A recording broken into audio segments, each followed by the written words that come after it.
오늘 이 시간도 예배를 사모하는 마음으로 이 자리에 나오신 모든 성도님들을 주님의 이름으로 축복합니다. 벌써 11월 마지막 주입니다. 매월 마지막 주 수요 예배는 전도사들이 담당하고 있는데요. 코로나로 한 해가 어떻게 지나갔는지 알 수 없을 만큼 빠르게 지나갔고 날씨도 갑자기 매우 쌀쌀해졌습니다. 코로나로 인해 지치고 힘든 몸과 마음을 오늘 이 시간 말씀과 기도로 뜨겁게 무장하는 시간 되길 소망합니다. 오늘 우리가 모인 이 자리, 이 시간, 내 시간이 되어 내 발로 걸어왔지만 주님께서 부르신 자리인 줄 믿습니다. 오늘 부르심이란 제목으로 함께 말씀 나눌 때 주님이 우리를 부르신 자리에 대해 다시 한번 생각해보고 우리는 그곳에서 어떻게 살아가야 하는지 함께 결단하는 이 시간 되길 소망합니다. 오늘 함께 나눌 말씀 제목은 부르심입니다. 보통 부르심에 대해서 이야기를 하면 소명과 사명에 대한 이야기를 합니다. 사전적 의미로 볼 때 소명은 부르심이고 사명은 보내심입니다. 소명이란 부를 소자에 목숨 명자를 써서 소명, 부름받은 목숨이란 뜻이고 사명이란 심부름 사자에 목숨명을 써서 심부름하는 목숨이란 뜻입니다. 바울은 로마서 1장 6절에서 우리가 예수 그리스도를 믿어 은혜를 입고 하나님의 자녀가 되었다면 우리는 예수 그리스도의 것으로 부르심을 받은 자들이라고 말합니다. 우리가 예수 그리스도를 구주로 영접하고 하나님의 자녀로 부르심, 소명을 받았다면 우리는 그곳에서 사명을 감당해야 합니다. 부르신 곳에서 보내신 이의 심부름을 목숨을 다해 감당해야 한다는 것이죠. 그렇다면 주님께서 우리를 어디로 부르셨으며 어떠한 사명을 어떻게 감당해야 할까요? 오늘 말씀을 통해 이 두 가지 질문에 대해 함께 생각해 보고자 합니다. 요즘 우리는 수요 연합기도회를 통해서 담임 목사님의 요셉 신앙에 대해 말씀을 듣고 있습니다. 우리가 잘 아는 요셉의 일생을 보면 참 다사다난했지요. 아버지의 심부름에 순종했을 뿐인데 형제들의 질투 때문에 물 없는 구덩이에 빠지고 미디안 상인들에게 팔려갔습니다. 그렇게 애굽의 보디발의 집에 팔려가서 노예로 살면서 그곳에서 열심히 성실하게 일했음에도 보디발의 아내 때문에 누명을 쓰고 감옥에 갔지요. 감옥에서 술 맡은 관원장의 꿈을 해석해주고 좋은 기회를 잡으려 했지만 2년 가까이 잊혀졌습니다. 요셉이 애굽의 총리가 된 것은 그의 나이 30세가 되어서입니다. 17살 때 팔려와서 30세가 되도록 요셉의 삶에는 우리가 생각하는 성공이나 좋게 봐줄 만한 일이 하나도 없습니다. 여기서 과연 하나님은 요셉을 어디로 부르셨던 것일까요? 이런 험난한 인생 속에서 하나님이 부르셨다는 것을 생각할 수 있겠습니까? 그러나 성도님들 모두 당연히 이 모든 순간이 하나님이 부르신 것이라고 생각하실 것입니다. 우리는 요셉이 애굽의 총리가 된 것을 이미 알고 있거든요. 물 없는 구덩이에 빠진 것도, 노예로 팔려간 것도, 누명을 쓰고 감옥에 갇힌 것도 다 하나님께서 그곳에 부르셨고 인도하셨다라고 생각하실 것입니다. 그것이 다 애굽의 총리가 되게 하기 위함이고 야곱의 지방과 이스라엘 백성을 흉년으로부터 구원해내기 위함이라는 것을 우리는 이미 잘 알고 있기 때문입니다. 그러나 요셉이 자신이 그렇게 애굽의 총리가 될 것을 알고 살았던 것은 아니지요. 요셉은 자신의 삶이 평탄치 않았어도 매 순간 하나님이 부르신 곳임을 알았고 모든 곳에 하나님이 함께 하심을 믿었습니다. 그렇기 때문에 주어진 상황에서 자기가 해야 할 것에 목숨 걸고 최선을 다해 사명을 감당했습니다. 아버지의 아들로 멀고 험한 길을 순종하는 마음으로 심부름을 했고 노예의 자리에서도 최선을 다해 감당해서 보디발의 가정 총무가 되었으며 감옥에서도 간수장의 업무를 대신할 만큼 은혜를 입었습니다. 요셉의 삶은 매 순간 하나님의 부르심을 알고 주어진 상황 속에서 목숨을 다해 사명을 감당하는 삶이었습니다. 우리는 어떻습니까? 우리를 어디로 부르셨나요? 지금 우리가 있는 곳, 우리의 삶을 살아가고 있는 그곳이 정말 주님이 부르신 곳이라고 믿으십니까? 흔히 오해할 만한 것이 있다면 선교나 전도 혹은 직분이나 정말 특별한 우리가 감당해야 할 특별한 사명이 있는 곳은 하나님이 부르신 곳이고, 가족과 함께 지내는 집이라든지 먹고 살기 위한 직장 등 우리의 일상은 하나님이 부르신 곳이라고 생각하기는 어렵습니다. 또한 우리의 삶이 요셉이 애굽의 국무총리가 된 것처럼 성공을 보장할 수도 없습니다. 당장 내일 일도 알 수 없는 우리 인생에 현재 처한 힘들고 어려운 환경이 과연 주님이 우리를 부르신 곳이라고 생각되십니까? 오늘 본문 20절 말씀 함께 읽겠습니다. 각 사람은 부르심을 받은 그 부르심 그대로 지내라. 여기서 부르심이 2번 나오는데요. 첫 번째 부르심은 헬라어로 클레시스로 우리가 알고 있는 하나님이 부르신 소명을 말합니다. 그런데 2번째 부르심은 헬라어로 에클레데, 같은 소명을 의미하지만 여기서는 이 세상에 처해 있는 처지까지도 포함하는 의미로 사용되었습니다. 비교해보면 앞 구절에서는 부르심에 대한 하나님의 주권을 의미하며 뒤에서는 부르심을 받은 그때의 상태를 강조하고 있습니다. 다시 말해, 오늘 우리는 부르심을 받은 곳이 어떤 특별한 목적을 수행해야 하는 곳이 아니라 지금 있는 그때, 우리가 살아가고 있는 매 순간이 부르신 곳이라는 것입니다. 저희 가정은 매주 화요일 저녁에 가정 예배를 드립니다. 요즘 사도들의 복음 사역에 대한 말씀을 나누고 있는데요. 사도행전 13장에는 바나바와 사울이 안디옥 교회에서 하나님의 부르심을 따라 첫 번째 선교 여행을 다녀온 내용이 기록되어 있습니다. 바보라는 지역에서 총독인 서기오 바울에게 복음을 전했고, 비시디아 안디옥이란 지역으로 가서 또 복음을 전했으며, 루스드라라는 지역에 가서도 복음을 전했습니다.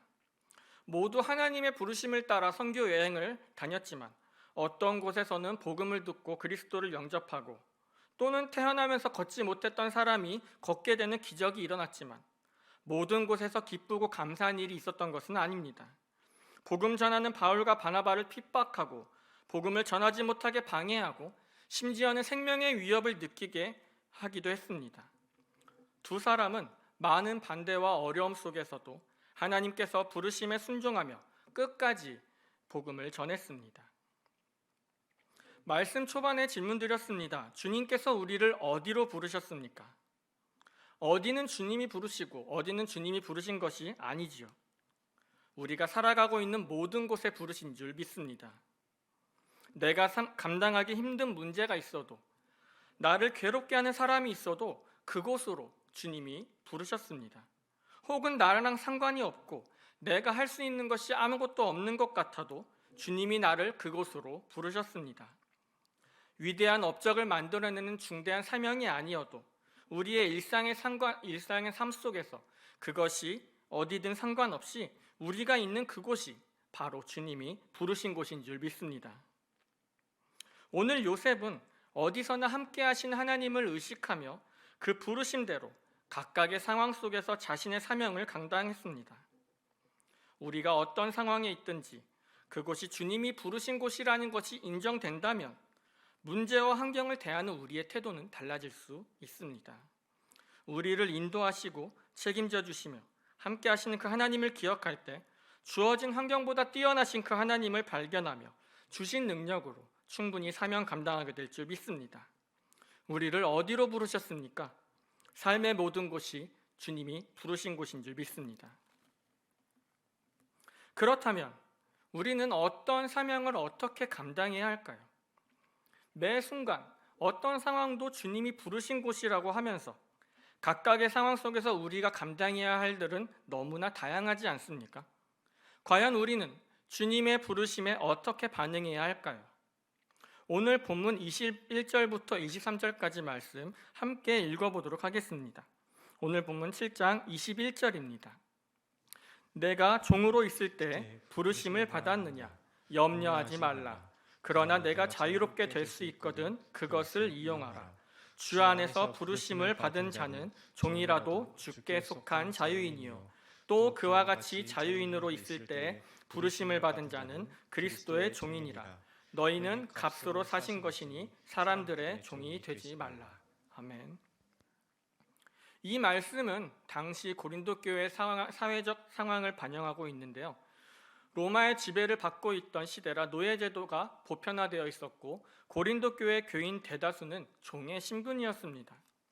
그러나 바울은 고린도 교회의 교인들에게 현재 처한 상황이 종이어도 염려하지 말고 노예의 신분이라도 주께 속한 자유인이며 그리스도의 종이라고 말하고 있습니다. 이 말은 곧 신분이 중요한 것이 아니다. 다시 말해 너희가 현재 처한 상황이 중요한 것이 아니다. 너희에게 중요한 것은 그리스도에게 속하지 않았느냐 하는 것이다 라고 말하며 현실적인 신분을 버리고 자유인이 되라는 것이 아니라 현재 상태를 긍정적으로 받아들여 자신에게 유익이 되게 하라고 말하고 있습니다.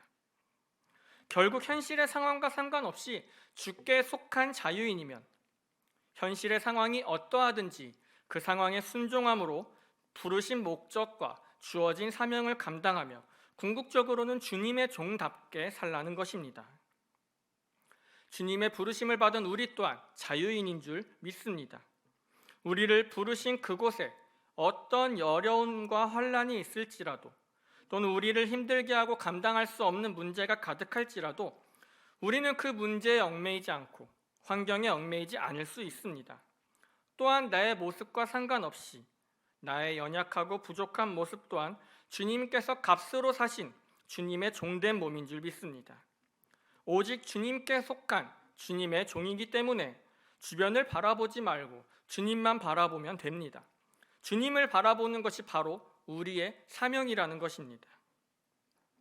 왜 우리를 이런 곳으로 부르셨는지, 왜 나를 이런 상황에 처하게 하셨는지 우리는 하나님의 뜻을 알 수 없습니다. 어떤 목적이 있으셔서 이 자리에 부르셨는지 우리는 알지 못합니다.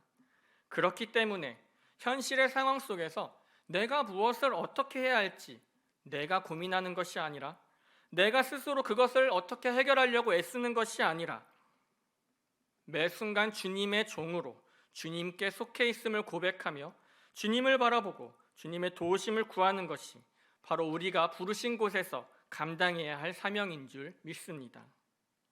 말씀 한 절 읽겠습니다. 골로새서 3장 23절입니다. 무슨 일을 하든지 마음을 다하여 주께 하듯 하고 사람에게 하듯 하지 말라. 아멘. 우리 교회 화장실에 가면 가끔 보이는 말씀입니다. 매일 제 마음을 다스리기 위해서 이 말씀을 볼 때가 종종 있었습니다. 우리가 잘 알고 있는 말씀이죠. 이 말씀이 바로 우리가 사명을 어떻게 감당해야 할지 잘 알려주는 말씀이 아닐까 생각됩니다. 주님께 속한 사람, 주님을 바라보는 사람, 주님의 부르심을 인정하는 사람은 모든 일을 주께 하듯 마음을 다하여 사명을 감당해야 합니다. 우리가 말씀을 잘 알고 있으면서도 그렇게 살지 못하는 이유는 주어진 상황이 주님의 부르심이라는 것이 인정되지 않기 때문이고 주님을 바라보는 것이 아니라 환경을 바라보며 스스로 해결해 보려고 발버둥치기 때문입니다. 늘 말씀을 마음에 새기며 매 순간 우리의 삶에 적용시켜 말씀대로 실천하는 삶, 이것이 우리에게 필요한 부르심에 응답하는 삶이 아닐까 생각됩니다. 우리가 받은 사명, 어떤 사명입니까? 오직 주님만 바라보는 것입니다. 그것을 어떻게 감당해야 합니까? 주어진 모든 일에 주께 하듯 하시길 소망합니다. 오늘 말씀을 정리합니다. 바울은 오늘 본문 24절에서 이렇게 결론을 내립니다. 형제들아, 너희는 각각 부르심을 받은 그대로 하나님과 함께 거하라. 우리가 부르심을 받은 대로 살아가기 위해서는 하나님과 함께 거해야 합니다.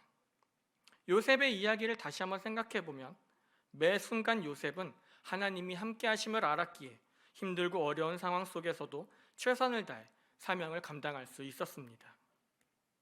부르심에 대한 말씀을 준비하면서 요나가 생각났습니다. 하나님께서 니느웨에 복음을 전하게 하시려고 요나를 부르셨지요.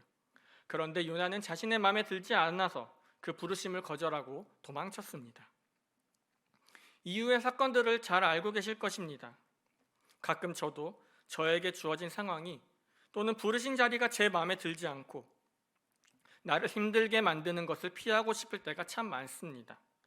주님께서 부르셨고 나를 통해 하실 일이 있다는 것을 알면서도 도망치고 싶을 때가 참 많습니다. 지금도 속마음은 그렇습니다. 잘한 일도 없고 주신 사명을 감당하기엔 너무나 부족하지만 그래도 하나님께서 보내실 때까지 부르신 곳에 있겠다 생각하며 지금까지 버텨왔습니다. 그렇게 제가 영도교에 있은 지 10년이 지났네요. 이제 하나님께서 보내실 때를 준비하시는 것 같습니다. 부르심에 대하여 내 생각대로 되지 않는다고, 내 생각과 다르고 내 계산대로 되지 않는다 할지라도 나를 부르신 곳에서 나를 보내실 때까지 나와 함께 하시는 그 하나님을 의식하며 하나님만 바라보며 주어진 사명을 감당하는 제가 먼저 되고자 늘 기도합니다. 저를 기억하시는 성도님들께서도 많은 기도 부탁드립니다. 코로나 때문에 힘드십니까? 이 상황 또한 하나님께서 부르신 줄 믿습니다. 사업이 어려워서 경제적으로 어려우십니까? 또한 주변의 가족 때문에 힘든 상황에 처해졌습니까? 아니면 누군가가 나를 힘들게 만들고 있습니까? 이 모든 것이 하나님께서 나를 그곳으로 부르신 줄 믿습니다. 나를 통해 이루고자 하시는 일, 나를 변화시키든 상대를 변화시키든 환경을 변화시키든 그 모든 것 속에서 살아계신 하나님의 역사를 나타내시기 위해 나를 그곳에 부르신 줄 믿습니다. 인생을 살다 보면 즐겁고 행복한 순간도 있지만 때론 힘들고 어려운 순간도 있습니다. 우리의 연수가 70이요 강건하면 80이라도 그 연수의 자랑은 수고와 슬픔뿐이라는 시편 말씀처럼 즐겁고 행복한 일보다는 힘들고 어려운 일이 더 많을지도 모르겠습니다. 믿는 사람으로 주님 안에서 늘 평안하게 기쁨과 감사로 살면 좋겠지만 현실은 우리를 그렇게 살도록 가만두지 않지요. 하나님께서 나를 감당하기 힘든 곳으로 부르신 것 같나요?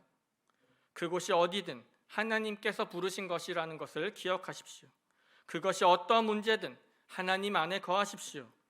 부르신 자리가 내 마음에 들지 않습니까?